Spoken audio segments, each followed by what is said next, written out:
So one thing to mention is the 24-month slot duration is for sure for Polkadot. There's no numbers released yet for Kusama, so we're all waiting to find out what the maximum slot duration is on Kusama. Hello and welcome to Crypto Interviews. My name is Claudio and this is Cryptochain, the channel where I do crypto news, reviews, tutorials, and interviews. And joining me today is Dan Reecer, the Vice President of Acala Mandala and also Karura. Well, I shouldn't say Acala Mandala because that's the app. Well, Acala Network. Sorry, I had to make this joke because the name sounds a bit funny. But thank you for joining me. Actually, today we're going to be talking about Acala, Karura, what's to come with these two projects, but also a little bit about Polkadot and Kusama, because I know you, the viewer, are really interested in this, especially on this channel, since it's so Polkadot related. You know, everything Polkadot is on this channel. You love it. I love it. So yeah, let's just try and get as much information as possible. Dan, welcome. And if you could please just briefly introduce yourself. How did you start off working with Acala and Karura, and also what's your links to Polkadot and Kusama? If you could please just briefly give us a summary. Yeah, it's great to be here, and thanks for having me on. And appreciate all the great work you've done for the ecosystem up until now. It's definitely been noticed by a lot of us, so appreciate that. So I guess for my background, so yeah, you mentioned, so my name's Dan Reecer. I work right now as the VP of Growth at Acala and Karura. I've been here for only about a couple months now. I came to Acala from the Web3 Foundation, where I worked on Kusama's launch and Polkadot's launch for over the course of about 1.5 years. And while I was there, I actually started working a little bit with Acala on the side, just because I was interested in what they were building and help them out with some kind of marketing and branding and community building stuff. So towards the end of last year, that kind of progressed into conversations around, working with them on a full-time basis, and really lucky and happy to be on the team full-time now as of February 1st. I guess prior to that, so my experience in my career started actually in the pharmaceutical industry. I was at a huge company doing pharmaceutical brand marketing, and then left that company and went into crypto full-time, starting at OneChain, another interoperability platform, where I led marketing for about 1.5 years. So that's kind of the path I took to get here. Wow, that's awesome. So can you please explain a bit your links to Betty and the other guys at Acala? How did you all meet? How did you all come together and decide to start off Acala to begin with? Yeah, so my links personally to Betty and Ru Tao and Brian Fuyao, the four co-founders, it really started when I was working at Web3 Foundation. So I think the first time I met them, we were putting together a Web3 builders kind of crowdcast that featured Acala, and was talking a little bit about Laminar as well that they're building.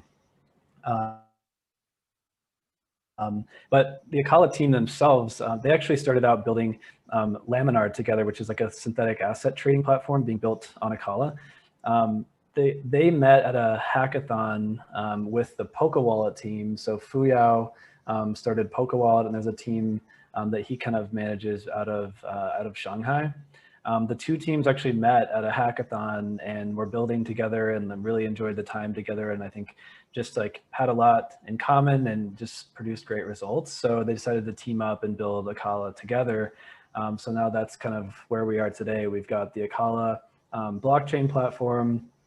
They then, of course, went on to build this whole application suite on top of our blockchain. And then we still have the PolkaWallet team ongoing, and then the Laminar project is still ongoing as well. So yeah, that's kind of the story. I believe it started, I think the hackathon they met at was around 2018, if I'm not mistaken. So they've been building an ecosystem now for, I think, around 2.5 or 3 years. Wow, that's a long time. No, that's great, and especially now with the Polkadot ecosystem coming to fruition, I think that's absolutely amazing. And you're getting so much support from large parties, including a large exchange like Binance, for example. I've seen a recent AMA that Betty has held on there. But let's actually talk about the Acala Mandala dApp itself. So I know you can take loans on Acala Mandala. So my question really is now with regards to collateral. So in order to take a loan there, you need collateral. And you need to, I mean, you've got different options available. You've got XBTC, you've got LDOT, you've got RAN BTC, and also Polka BTC is going to be integrated. It's not available on testnet, but it will be on mainnet as per your email that you've sent me a while back. But what I'm curious to know is, why do we have so many options of so many versions of Bitcoin tokens, Bitcoin peg tokens, when we could just have one, for example? Is there a reason behind that? Yeah, that's a great question. So right now, and I guess just one thing to clarify on the branding side. So the reason why the testnet now says Acala Mandala is the Mandala name is only for the testnet. So when we have Acala live on mainnet, it'll just say Acala, and then you'll actually be able to swap to Karura right in the same UI. Wow. So the three will exist in parallel. You'll have Acala mainnet, Karura mainnet, and then the Mandala testnet. And then your question's great, because there's right now, like you said, XBTC, REN BTC, and Polka BTC. Yeah. The reason is because all three of those Bitcoin options that are being brought to Polkadot have slightly varying technical kind of specifications, or and also kind of varying degrees of trustlessness. So the Polka BTC bridge I know is being built as a completely trustless BTC bridge. The REN BTC bridge is being built directly to Acala, and then the XBTC bridge is being built in a similar fashion. So it's really just a matter of giving people choice. So if you're a user, maybe you already hold REN BTC on the Ethereum blockchain and you want to bring that over to Acala, we don't want to force people to have to, trade that for something like Polka BTC or XBTC if they want to just keep what they have. So it's really a matter of just providing choice to people, and this could actually probably continue to expand over time. It's likely that we'll have more versions of wrapped BTC or BTC on Polkadot in the future. We'll also, of course, be seeing Ethereum assets coming over with the Snowfork bridge. So we'll have Snow ETH, which is just wrapped ETH. We'll have Snowfork wrapped ERC20s. So virtually any ERC20, like the likes of, I don't know, Chainlink and USDC, even things like that, will be coming over from the Ethereum bridge, in addition to most likely NFTs. So we'll probably be seeing NFTs going back and forth between the Polkadot multi-chain network and Ethereum's network in the near future as well. No, thank you. That's great you mentioned that about NFTs, actually. And now my question comes, what platform will be used to integrate NFTs into Acala? I know Darwinia Network are also building on the Polkadot ecosystem. They want to become a parachain too. They're going to be applying within the auction. I don't know if they're connected to Rococo yet. I don't believe they are, or they could be. I could be wrong. But are you planning to use their bridge as well for stuff like NFTs? Or will there be a different company that's going to be used? If you can say it. Yeah, we're going to. Yeah, with NFTs, it's a little, I think, a little too early to say like who will be providing the. I guess it would be like the equivalent to who's building like the OpenSea or the Nifty gateway of Polkadot or Kusama. Yeah. I don't think we know quite yet, but I will say in terms of NFTs and just art in general, Kusama has a fantastic art focused community. Art is kind of baked into the kind of, the blood of the Kusama community, because, like the artist name, Yayoi Kusama, there's a lot of treasury work that's been done within Kusama that has been funding art projects. Like Jessica Angel is doing this huge Kusama exhibit underneath a bridge in Vancouver, Canada. So there's just a lot of history there with the art community. And I know a lot of people like Dan Forbes and Raul from Parody and several other people are working on NFTs specifically for the Kusama community. So I think personally that is where NFTs will probably take off pretty significantly. And then of course, when Kusama and Polkadot are bridged, I'm sure there'll be a whole kind of NFT ecosystem of assets being transferred back and forth and what have you. Okay, no, that's good. That's awesome to hear. And the next one that I've got here coming with regards to Acala Mandala's DApp is with regards to the loan. So just to expand on that, we've spoken about the collateral, but what about the loan itself? So say somebody decides to take a loan. When I was last testing this on testnet, there was like, I think, a 5% fee that the borrower is charged when they're using, say, XBTC as collateral. And how does that actually work? Like what is the fee, if you can tell us the numbers, and what happens if the borrower doesn't pay back the loan in AUSD?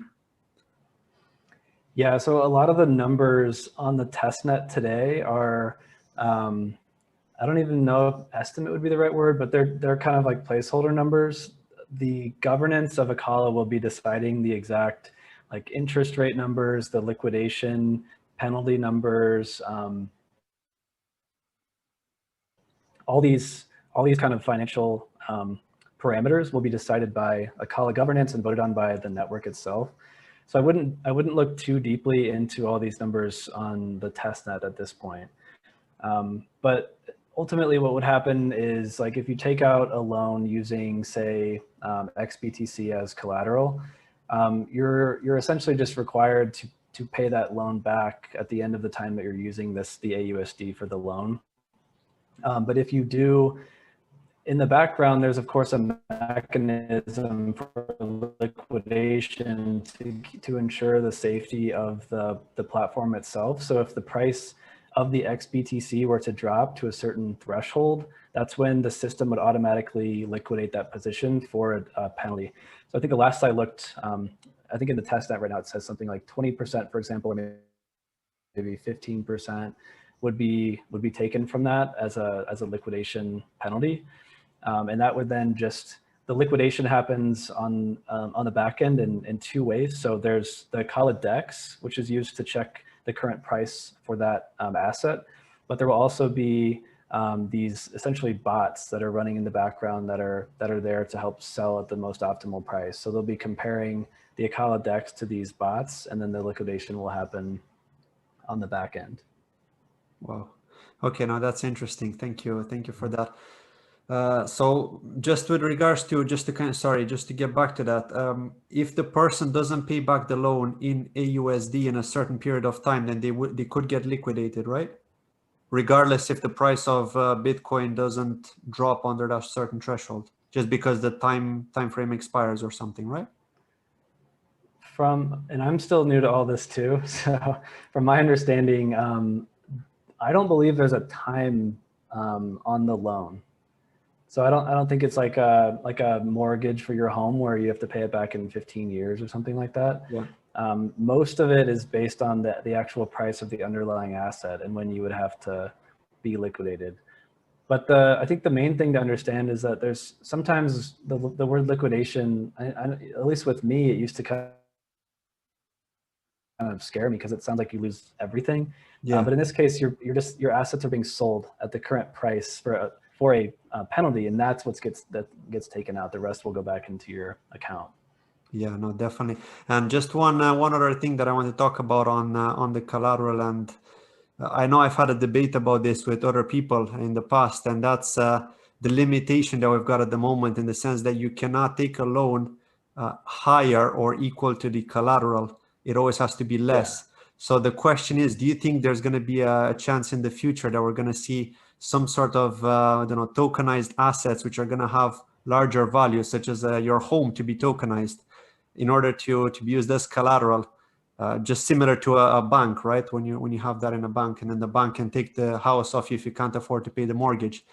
Do you see something like that being implemented in the future? Is there some kind of futuristic plan for Acala to work on something like that, or is that way out of the equation?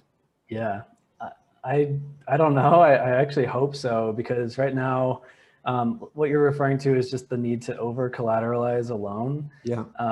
But I was thinking about this the other day, like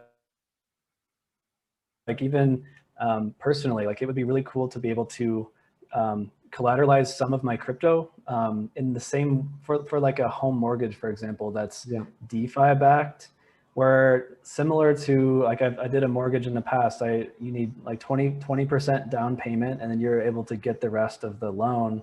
Why can't we do that in crypto, where I put 20% down in Bitcoin, for example, and then get a loan for the rest? Trust, right? Yeah. So I talked to somebody recently from like the private equity industry, and he's already thinking about how do we do this with Acala? What does it look like to where we can get to the point where these loans don't need to be over collateralized? But I think on the technical and almost like economic level, that's probably more of a question that someone like Rui Tao or Antonia at Acala could answer for you.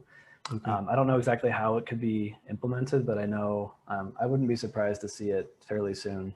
Yeah, no, definitely, that would be awesome, because that would definitely be that would definitely turn us into the unbanked, no longer have to use banks. But yeah, that's good. Thank you for that. So now let's talk about the swap feature. So what I want to know with that is, how will the liquidity providers be paid? Because ultimately we're seeing that with dexes like Uniswap, and we're going to see that with PolkaSwap as well. So Acala are doing the same. You're basically going to be able to provide liquidity in order to receive a share of that transaction fee based on your pool size, right? And the question is, how does that actually work? If you could please just elaborate a bit on that. And also, when you want to withdraw the liquidity that you've supplied, how will that be managed in terms of percentage? Because if people are constantly trading, let's say, for example, you're supplying liquidity for 10 ACA tokens and 10 AUSD, but then people are trading, so there may not be those same amount of tokens in the pool. So when you decide to withdraw, how is that actually managed?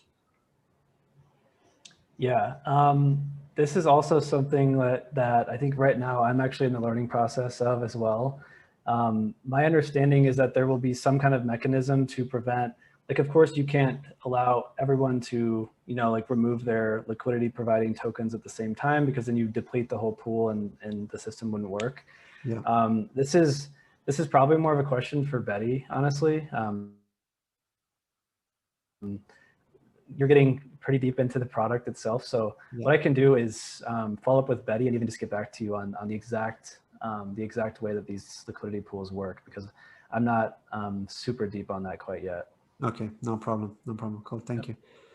Let's talk about the next point, and that's do you have any plans like to work with bridges? For example, we've spoken about XBTC, so that's ChainX, the PolkaX team behind it, and also Darwinia. Yep. I mean, do you have any plans at all to work with these kind of bridges aside from Interlay and Polka BTC? Because I know that they've got like a strong link to Parity Technologies, right? And that's the reason they're getting that common good Parachain. Partially, yeah. So Polka BTC and Snowfork, and anyone else, if they do get a common goods chain, I don't know the exact rules for how that happens, but one thing that I would guess is some reasoning behind that is because Polka BTC and Snowfork don't have a token. So these are, the interests are all aligned here. So it's a trustless bridge with no token, which makes it much easier to propose as a common good chain versus, like, I don't think we'll ever see a team with a token, like a governance token, for example, that gets a common goods chain, because that's just not, that just wouldn't be fair to the other teams that are kind of in the same boat. Yeah. To your question around bridges, so there's plenty of bridges that are being built to Polkadot and then also directly to Acala. So I mentioned where NBTC's bridge is going directly to Acala, and more recently, what I'm super excited about is we're building what's called a starport to the Compound chain. So Compound, of course, one of the best brands and teams and platforms in the Ethereum space, they are now building what they're calling Gateway, or the Compound chain, on an independent substrate chain, which to me is a great validation of the technology we're using here with Substrate. So Compound is building with Substrate. They will, of course, have a starport or a kind of a gateway bridge to the Ethereum ecosystem. But Betty and the Acala team actually just proposed to build a starport from Acala to Compound. And this is being built as a substrate palette. So when we finish this, it'll actually be reusable by any other team in the Polkadot ecosystem, which is pretty cool. But what this will do is actually allow Acala to bring DOT and then liquid DOT. So the liquid DOT that people are able to take out with their staked DOT as collateral. So DOT and LDOT will be able to go to Compound's kind of multi-chain money market now. And then coming back to Acala will be the cash token, which is like an interest-bearing stable coin coming from Compound to Acala and the broader Polkadot ecosystem. So this is going to be huge. we've been in discussions in their community forum, and it seems to be highly supported. So we're actually starting to build that already, and I don't know an exact timeline for completion of that, but huge progress, I think, for what we're all seeing is this multi-chain DeFi ecosystem that's starting to arise. Now you're getting proof that Ethereum and Polkadot teams are building together to make this whole thing kind of one cohesive system. No, that's definitely great. And I know you are telling me about Compound, and I've covered that in a recent video. Thank you for that. It is exciting because they are working very closely with Coinbase as well, aren't they? Compound, they've got a strong relationship there as well. But to move on here and talk about, well, to expand a bit on the bridges. So do you actually have any kind of interaction with, say, the PolkaX team in China, which are part of ChainX, or with Darwinia? I think Darwinia also have most of their team in China. Do you actually collaborate with them at all? Potentially, I'm not 100% sure. We've got some team in China, as I mentioned. So there's, I know we've talked to both teams because they're both kind of long-term builders like our team is as well. But I can't really speak to specifics around like what we might be building with them. Okay. But you do collaborate with them, right? It's not that they're working independently. I can't even really answer that. I'm not sure. Okay, no worries, thank you. Cool, that's it from the Acala side. Let's talk a little bit about Karura. So on the Karura dApp, right, is the functionality going to be exactly the same as you plan to push out to Acala, or will there be some specific features which are unique to Karura at the time of the launch, at least? Because I'm really curious. So the main differences are going to be the fact that the stable coin is the Karura dollar, so KUSD, and the KUSD will be backed by things like Kusama. Instead of on the Acala side, you've got the Acala dollar, and in the background, it's being backed by DOT and other things. So there's the KUSD difference, and then staking liquidity. So staking liquidity for Kusama on the Karura side. So people will be able to get LKSM for their staked KSM. So they'll be able to continue earning staking interest on their staked assets while then being able to take the LKSM and use that in the other DeFi applications, such as you might be able to take maybe half of your LKSM and take out a loan for KUSD. So then you essentially have your LKSM and then 50% of that in KUSD, and then you go provide liquidity to that pair. So you've got both of those, and then you're earning interest on the LP tokens in that way. So the KUSD, liquid KSM, the Karura DEX will also be using the same kind of underlying technology as the Acala DEX for swaps, but on the Karura side, it'll of course just be interacting with the Karura financial infrastructure, liquidity, things like that. So that's at launch. It will look and feel very similar to Acala. The UI, you may have seen some of the tweets we've had with what it will look like. So we've got dark mode going for Karura, which I think is pretty cool. And then similar to how Kusama has been used as this like really fast moving experimental network with the same tech as Polkadot, we plan on using Karura in a very similar regard for Acala, because our team, like, we're constantly having ideas for new innovation, new financial products. So we'll build that, we'll test everything on testnet, and then the first place any new product will go is Karura before it will ever move to Acala. Kind of the whole point of this setup with these dual networks. So we will always be seeing like these really cool, crazy, wild new experiments on Karura. And then when that works, when it's been proven, then it will go live on Acala. If it doesn't work, for example, on Karura, then we may just end up deciding to scrap it and not implement on Acala. So we'll just have to wait and see. Yeah, no, that's definitely good. I'm looking forward to that. And thank you for that. And now for the next question in relation to the, to move on to the Parachain auctions, because that's the long awaited for one, right? Everybody's talking about the at least in my community, everybody just constantly asking me, when are we going to see those Parachains go live? Well, before I ask you that question, I want to ask you, how's the testing going with the Rococo testnet? With the Rococo testnet testing that we've got at the moment, because I saw that Acala have successfully bonded as the first Parachain. And I have noticed that everything starts as a para thread. And then there's the auctions where people can take part and start bidding. There's also the Crowdloan section. So maybe could you please explain the difference between the two there, just for somebody who's new and doesn't really understand? Why do we have the auctions and the Crowdloan? Yep, it's a great question. And so I'm actually going to be doing a presentation on Thursday this week also for this with some slides, which helps because it's very complicated. So being able to break it down in the timeline is nice. But I'll try to quickly do that here. So so there's three main events. There's the Crowdloan, the Parachain auction, and then launch. And first I'll explain the Parachain auction because you need to understand this as to why the Crowdloan is even necessary.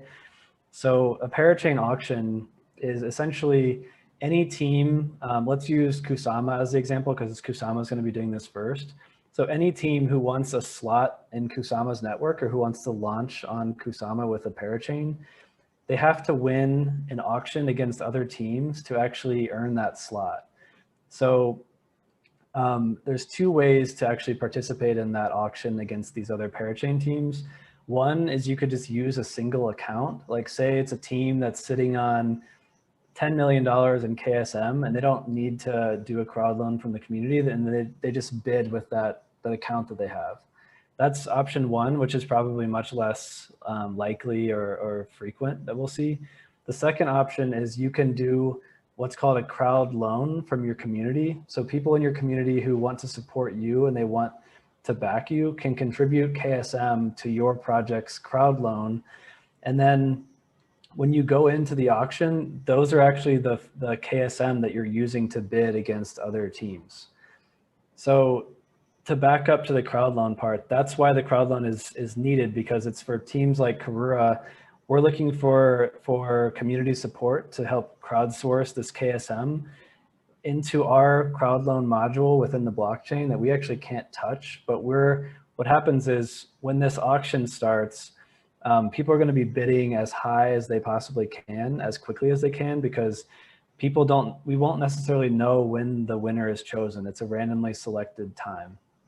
So the Crowdloan will start, and then you can think of it kind of like someone at a poker table who goes all in with their chips. That Crowdloan that we raised is basically every team has their own stack of chips in KSM that they raised in that Crowdloan, and then every team will go all in with their Crowdloan, and that's going to be their opening bid in the auction. So teams will continue to bid. The Crowdloans actually stay open, so people can continue to contribute even during the during the auction. And it'll be fascinating to watch because all of this stuff will be live on chain. So you'll be able to see who's winning, like how much time is left. And then when the auction ends, that's when the randomly selected time is chosen. And it'll tell you like at which block the winner's chosen, and whoever had the highest bid at that time will win the slot. So then we move to phase 3, which is the launch. So the team will then launch their Parachain. So Karura, if we win, would launch our Parachain, and then KAR token, the native token of Karura, would be distributed to all the people who participated and supported our Crowdloan in that first step. So they would get the KAR, we would launch our network, all of our DeFi applications would go live, people can do swaps and liquid KSM and use the Karura dollar stablecoin. And then one important thing to kind of keep in mind around this whole process is that we're really excited to get this process underway, because we're seeing this as kind of a new ethical way of bootstrapping a new team. Because what happens is at the end of the lease of that slot, let's say, for example, it's 1 year, everyone who contributed KSM in the beginning would actually receive their KSM back in return. So their entire original principal comes back, which is completely different, of course, than all the ICOs we've seen in the past, where you might contribute Bitcoin and it's gone forever, and you get some token that you think might be worth something at some point, usually never panned out. In this case, you contribute KSM, you get the native token of the project when they win their slot, and then you receive the KSM back at the end of that slot. What this does is it enables, or it puts the pressure on the team, like the Karura team, to actually deliver on our promises and on our roadmap to add value to the project, because we're not actually getting any of the KSM that's raised in these crowd loans, because it's completely crowdsourced. And then when we launch, one thing I didn't mention is it's actually locked in the Kusama relay chain itself. So it's locked in this module deep in the blockchain and never touched by the Karura team or the Acala team. But does it show in your wallet as a person who has bid? Yes, actually, yes. So it'll frozen. show in your wallet, but it'll be, yeah, it's like non-transferable. It'll be locked, and then at the end of the slot, you know, at the end of the duration of that slot, then it'll be basically unlocked. Another small thing to mention about how it will look in your account is when the KAR, the native token, is actually distributed to the community. You will also see that in your account. Several teams will probably approach this in different ways. The way we're approaching it is that 30% of the KAR that you get will be unlocked and transferable at launch. And then 70% of that will be locked and vesting or unlocking over the course of that Parachain slot. So if it's a 1-year slot, then that unlock essentially every block for the duration of that year. And then by the end of the year, you would have 100% of your KAR tokens. And then that's the exact same point where you'd also receive back your KSM. Thank you. I was actually going to ask you that question. How does that actually get distributed? So you're saying it's every block divided by the period of time before the lease is over, right? Something like that. I believe it's every block, but it's essentially like constant. It's just like a little bit every day. I believe it's every block. Thank you. That's really good. Thank you. And actually, just to get back a little bit on the crowd loan bit, just because it may have sounded confusing to some, and also to me as well, is we've got the auction and the crowd loan, right? You're saying that the crowd loan starts when, say, the teams are bidding a certain amount of KSM, or not bidding, but well, they are bidding as well, right? They're bidding a certain amount of KSM to kick off their project, to launch it. But then we've got the crowd loan where people can start bidding as well with their KSM. So now the question comes, does it matter how much the team actually bids initially, or does it, or how does that actually count together with the crowd sale? Are they totally two separate things, or does the amount of KSM from the two sides sum up, and then based on that, when the end of the auction gets triggered, then that Parachain successfully bonds? Is that how it actually works? Or because my concern with that is if there's a team which has, like you said, $1 million worth or $10 million worth of KSM comes forward and bids all that, and then they don't really need that much from the crowd sale, right? Because they've already bid like a lot compared to maybe other teams which don't have that much. Is that the case, or how does Well, you can't do both. So I mentioned how you could use like one account, or you can use the crowd loan module. You can't do both. So you couldn't say like, I want to put forward $1 million of KSM in my own cash and then also do a crowd loan. You only get one option. So some teams might do the single account approach and not do a crowd loan, but they're not going to be doing a crowd loan at all. It's just one account. So they're restricted from doing the crowd loan if they decide to do the other option. Yeah. Okay, perfect. Okay, that's very clear. And then the other thing to be clear on is so in terms of timeline, there's a crowd loan. The crowd loan begins, and that will be going on. We don't know exactly how long. We're waiting for those numbers, but let's say, for example, it's like 5 days. So the crowd loan will actually be open for, let's say, 5 days, for example. And then at that point, after 5 days, these are made up numbers, but after 5 days, then the auction will start. So the teams, all the Parachain teams would have had 5 days to get this, like to basically crowdsource all this KSM.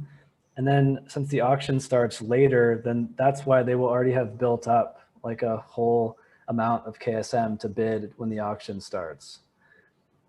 So does that make sense? So, it does. The crowd loan is step 2. It's like, the crowd loan is step 1, the auction is step 2, and then the end of the auction is basically when the team's chosen and they launch.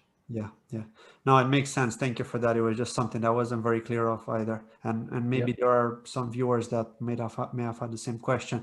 But now the next question comes, and this is, of course, if you can provide us with this information, is how many KOR tokens, because we know that the Karura auction will be the first on Kusama, how many KOR tokens does one get if they decide to bid, say, 1 KSM for the maximum duration, which is 24 months? Do you already have the numbers for that, or do we not know yet? Because I know that there was a Google Drive file where it was like how was it? It was like just to get a general idea of people's interest in the crowd loan, and they were like I think they had something like 8K or for each 1 KSM contributed. But what are the real numbers? Do we actually know those, or will we find out exactly on the launch date? Yeah. So one thing to mention is the 24-month slot duration is for sure for Polkadot. There's no numbers released yet for Kusama. So we're all waiting to find out what the maximum slot duration is on Kusama. It could be 24 months, but it also could be shorter. So we're waiting to find that out. And then in terms of KAR, so we've done a previous crowdcast where we showed some numbers, and I think it's what you're referring to, but the number was 1 KSM to 12 plus KSR. So this was very intentional having this plus there because it shows that 12 is the minimum number of KAR that you would get for each KSM. Wow. The reason why we had plus is because what we're going to be able to commit to at the beginning, like basically at the announcement and when this is all going live, we're going to be able to commit to a minimum. So that in this example is 12 to 1, but it also depends on the outcome of the crowd loan itself.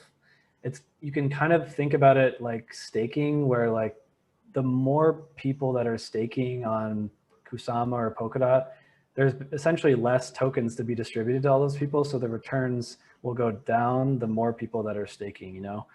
So this is kind of similar. Like the minimum that we announce is essentially if the crowd loan is completely maxed out in terms of the number of participants, but this will kind of go on a little bit of like a, I don't know, like a line chart where depending on how many people participate, here's the amount of KAR.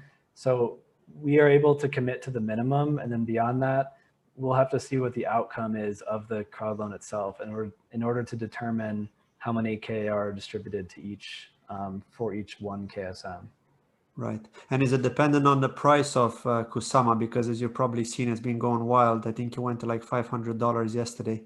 So, you know, compared to how it was back when that document was created, it's just absolutely insane. And also, will that also, do we know the numbers for, say, DOT and ACA? Is that something similar then, or is that something to be decided later on down the road? Yeah, we don't know any numbers yet for the ACA to DOT ratio. Yeah. Okay. But everything we're trying to do everything in terms of the crypto asset without thinking about dollars. So that's why we're giving it in KAR to KSM ratio. And then it's very likely that we'll be doing everything in ACA DOT ratios instead of thinking about the dollar. Yeah. And with regards to the lease, so when people actually bid, they don't have a choice of going less than 2 years. I know you were saying that for Kusama, we don't know yet, but for Polkadot, we know it's going to be 2 years, right? So the idea is that it's going to be capped as the minimum of 2 years and a maximum of 2 years. It's just not possible to go lower, right? So not exactly. So there's 4 ways to, okay, it's kind of confusing, but when you're a Parachain team and you're making your bid in the auction, you actually bid 2 things. You bid the amount of, in the Polkadot case, you bid the amount of DOT that you want to bid in the auction, but you're also bidding the number of slots that you want. So technically, the max of 24 months is technically 4 slots. So you're actually bidding for like the maximum number, which is 4, but you can bid down to 1. So in Polkadot's case, you can, as a Parachain team, you can bid for a 6-month slot and bid DOT for that slot.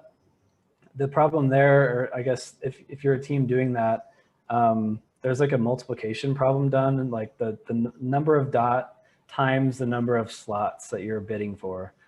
So if you're bidding 20 dots for one 6-month slot and another team bids 20 dots for 4 slots, they're going to have 20 times 4 and you will have 20 times 1. So the team who bid for 4 for the 24-month full duration will win in that case. So the other thing to mention here is that for users, like for people that are contributing to the Crowdloan and supporting Acala, the choice of duration or the lock amount is really up to the Parachain team who you're supporting. It's not a user decision. So in the Crowdloan, for example, you could have Acala. Let's say that we do bid for a 24-month slot. If you're supporting Acala, then you're basically agreeing to the 24-month lock. Okay. It's not like you can go in and say, well, I'd like to support Acala for 6 months. It's basically up to the team. But in that same auction, there could also likely be another team who's saying, okay, we're bidding for a 6-month slot. So anyone supporting that team would be agreeing to the 6-month lock instead of 24. So totally depends on which team you're supporting and what they decide to do. Yeah, no, that makes sense. Thank you for that. No, that's really good, a really good explanation. Now, I know you can't give exact dates on the Kusama Parachain auctions, but just as a high level estimate, it's not likely going to happen in Q1, right? Because the month is almost over. So the question is, could we potentially see this at some point in April, or is it more likely to push into May or further? Yeah, I can say with 100% certainty it's not happening in March. Okay. Because we will at least have to get 7 days of advance notice because of the unbonding period. So because KSM has a 7-day unbonding period, the announcement has to be at least 7 days. I would say hopefully at least 14, but we'll have to see what they do. But say they give us like 10 days of advance notice before the first Crowdloan starts, then everybody would essentially have 3 days to unbond their KSM. Yeah. In terms of other dates, no one knows. So we're just waiting to hear, just like everyone else is. So hopefully sometime in the next couple months for Kusama, we'll just have to wait and see. But the good thing is the team is making sure, like I'm sure the team, the developers that are working on like the Crowdloan process, how Parachains actually function, like there's no reason to rush this. We're making sure that everything works essentially perfectly before it launches on Kusama. And then as soon as Kusama's Parachains are up and running, then Polkadot will probably follow fairly soon after that. So I think this is something that's worth waiting for. We want it to work and function properly. So I'm right there with you. We're all kind of waiting to hear when, and it should be coming soon. That's good. That's good. Now I do have 2 more questions on Parachain auctions, but before that, in case I forget, because I didn't actually take note of this, but I just came to me as we were speaking. Can you actually stake ACA or KAR on their own, the actual tokens? And do you have to, do you need to have the stable coin KUSD or AUSD? So at this point, Acala will not be running as a proof of stake network. So like that's why you can stake DOT and KSM, is because you've got all these validators who are giving rewards for staking with them. Yeah. With Acala and Karura, there's several use cases for these tokens, but for users, if you're looking to use them in a similar regard as like staking, yeah. It's really a matter of going to any of these functions within Acala for like providing liquidity to certain pairs. And that's essentially, if you have ACA and you have the Acala dollar, you could be providing liquidity to the ACA AUSD pair and earning interest on that pair. In a similar way, I'm not sure what the returns will be. And I'm sure that will actually vary depending on the liquidity needs for any given pair. Like it's the same that we're seeing now in Ethereum with people farming from this one to that one, depending on how the APYs fluctuate. So yeah, there will definitely be use cases for users with ACA and KAR. But at launch, there won't be any sort of like traditional proof of staking. Okay, so pretty much the only way to actually generate some passive income or dividends is by getting the ACA or the KUR, swapping some of it for the stable token, KUSD or AUSD, and then having an equal amount in terms of value to actually supply liquidity for. And then based on that, you're generating some dividends, right? Yeah, that's definitely one way of using it for generating returns. Yeah. No, that's good. Thank you for that. Now for the next question, will the Polkadot and the Kusama auctions run in sync, or will there be like a difference between them? Like say a 1 week gap between one and the other, because I do know that they're supposed to be every 2 weeks or so, as per the recent announcement that we've had. Yeah, we're still kind of waiting to see how this all turns out. We've got, I think we know that, yeah, the Polkadot announcement said around every 2 weeks. All these things could potentially slightly change. With Kusama, when this is announced here soon, we'll probably also find out how frequent these auctions are. Just given Kusama's like speed and willingness to take risk, I wouldn't be surprised if the parameters were a little bit different than Polkadot's, maybe a little bit more risky and fast.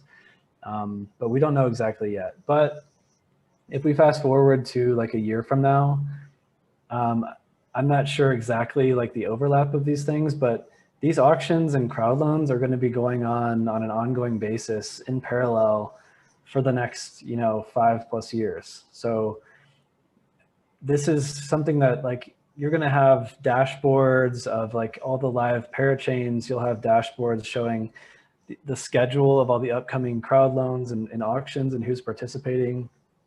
So we're only just beginning, and this is going to be this ongoing kind of phenomenon in the ecosystem for the foreseeable future.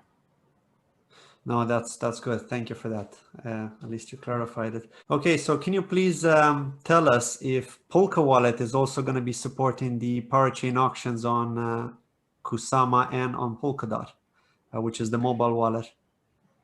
Yeah, so we're kind of in the process of getting ready for how all these different platforms will be supporting the Parachain auction process and crowd loans. So PolkaWallet, there's several other wallets in the ecosystem that are making preparations to potentially support this process. So just like the Parachain teams are waiting to hear about when this will be announced, then we'll probably make our own announcements around how it works, like how to get involved. You'll probably also be seeing the same from teams like PolkaWallet, from I know Fearless Wallet is working on some solutions here, and most likely several others. In addition to the Parachain teams, the wallets, there's also, like, let's be honest, there's a decent percentage of some of these tokens on exchanges, on centralized exchanges. So we'll most likely also be seeing centralized exchanges offering this to their user base as a way to participate in the crowd loan process directly through their platforms as well. Yeah, I've seen a lot of announcements actually. MXC Exchange has announced it. OKX have announced it. I think Binance are also going to do it, but I'm not 100% sure because Binance obviously want a piece of the pie, right? They're a giant exchange. But yeah, that's definitely good. I'm really looking forward to that. And it all makes sense why they're offering those bonuses as part of these Parachain auctions. No, I do have one more question before I ask you the final question, and that's, why is it that the ACA token is called a token and not a coin if it's part of a parachain? Is it because DOT and KSM are the coins and then ACA is the token, and anything else, any other parachain that creates a token is a token and not an actual coin? Or why is it that it's called a token?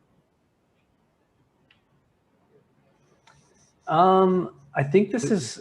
That's always been bugging me because I think like this terminology of coin and token. Yeah. Sorry, no, go ahead. I think, yeah, so I think that the terminology coin and token, it might vary based on like language and maybe region, because in my opinion, they're the same thing. Like I could call it the ACA coin or the ACA token, just like I would consider Ethereum a coin and a token. To me, the terms are just interchangeable. So I don't see any reason why like you couldn't call ACA a coin versus a token, because I really consider them the same thing. Okay. Okay. No, it makes sense. No, the reason why this came about is because of Ethereum. Like Ethereum is the coin of the blockchain. And then we've got the tokens, which are part of the smart contracts, which are all within the Ethereum ecosystem. So that's why I was thinking, is the idea behind Polkadot kind of the same, or Karura or Kusama, to have like the relay chain with the coin, Kusama, KSM, and DOT, and then anything else connected to it, like all these parachains all have tokens, or just terminology, right? There's not really, I don't think there's any thought behind that. Yeah, I think it's just different terms. Okay. Okay. No, that's good. Good. Thank you. Yeah. Any other final thoughts on Acala and Karura? Anything you'd like to share with the viewers, please, for the end of this interview? Yeah, I think just keep a close eye on all of our social channels for Karura and Acala. Like I mentioned, Karura's Crowdloan and Parachain auction process is coming first. In my opinion, I don't think there's a better way to kick off the Kusama and Polkadot ecosystems than to provide a DeFi hub for both first. If you look at the use cases on Ethereum, DeFi is far and away the best use case that's been proven to work on Ethereum. So I think bringing like a foundation to the Kusama ecosystem and to the Polkadot ecosystem, including a stable coin that can be used by any parachain or dApp in the ecosystem, a DEX that can be also leveraged by anyone in the ecosystem, and then the power of staking liquidity. I think people don't even realize how big this is going to be for unlocking just an unbelievable amount of liquidity within KSM and DOT, and the ability to use that within our ecosystems, and then potentially places like Compound where we're bridging to. So I would say, yeah, just keep an eye out on our launches, and we'd love to have you as a supporter. Thank you very much. And thank you for watching this video. Don't forget to like if you enjoyed it, and subscribe if you're new. And please do also check Dan Reecer on Twitter. The link can be found in the description of this video. Thank you for watching, and I'll see you in my next video. Bye-bye.